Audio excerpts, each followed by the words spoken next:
What's the picture? The one, that one. The hat? Yeah, the hat. It's my hat. And what does it do for you? Blocks the sun out of my eyes. Because you can't see the sun. Yeah, I don't want to see the sun in my eyes. Don't do that. Please don't do that. Okay, well, I'm someone who had a journey with my wife through the Alzheimer's, but I was fortunate to have my daughter to be there.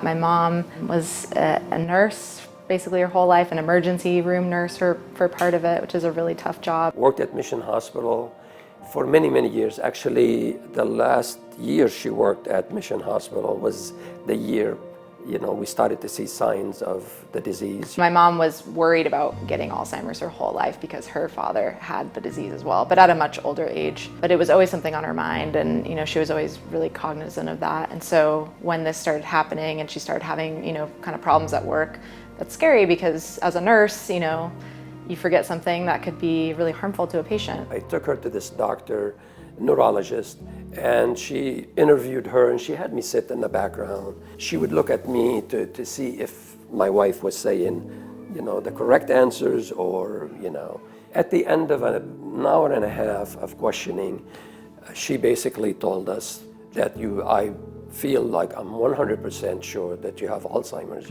Of course, she was shocked, and, she started, crying, and I held her hand and I said, honey, don't worry, I'm gonna be there, No, I love you, all goodbye. Like you saw the phone in your hand and you didn't know why.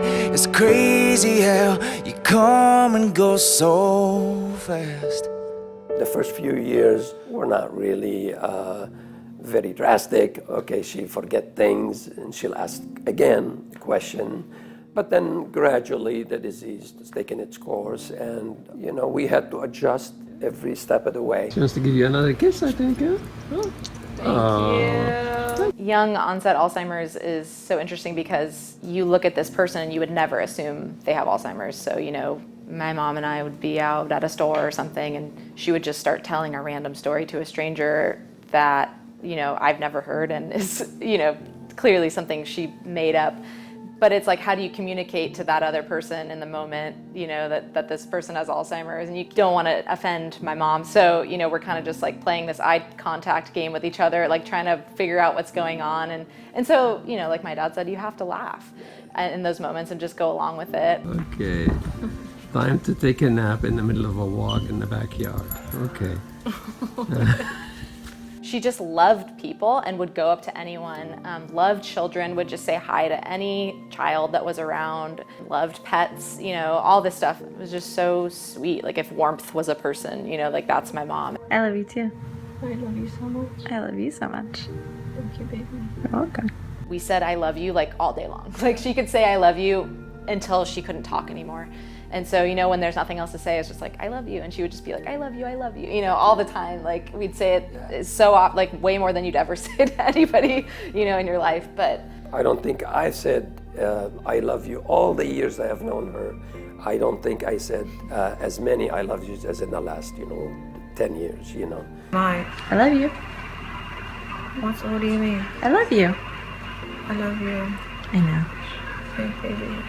And it's all caused by this disease that I wish someday we don't have to even talk about it. So I keep holding on to every little memory made of you and me, every little glimpse of who you used to be. I know you're still in there, deep down somewhere. I swear I still see you between the blank stares. She was age 54 and she passed away at 64 and a half. She was just, an angel sent for me. Every little memory made of you and me, every little glimpse of who you used to be. I know you're still in there, deep down somewhere. I swear I still see you. If I could go back in time, I would tell her that if you get Alzheimer's, it's okay. We're gonna take care of you. And we're not going anywhere. And we'll be okay. Because knowing her, she was worried for herself, but she was also probably really worried for her family. But I'd love to be able to go back in time and tell her that we would manage and we'd be okay. Okay? Enough crying. Cut. Between the blank